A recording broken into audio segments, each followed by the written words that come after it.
Bazar ertesi herkes kaçır, naharı yanına alır.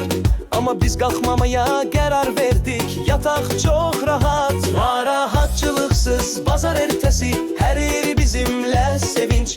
Gülüş ve musiki çalır, uşaklar rəqs edir ve kışkırır.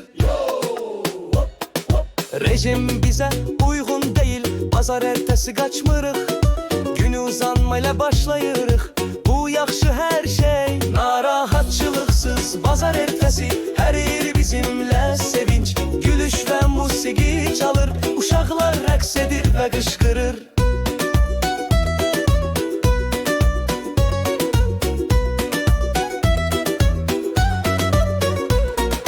Anam mətbəxdə gözləyir, ananas kəsir.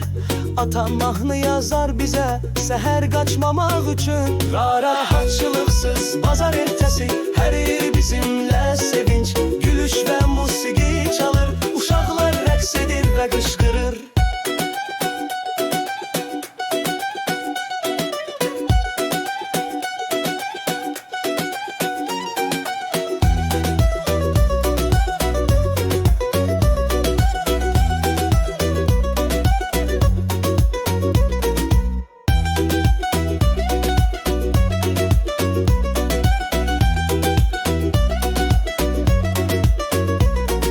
Qardaş oyuncaq çıxarır, Teo qulaq asır qabıqa.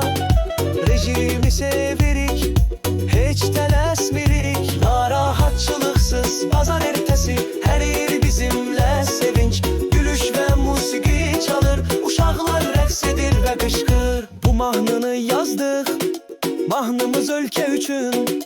Rəqs edirik, oxuyuruq, hər kəsə gülümsəmə paylayırıq.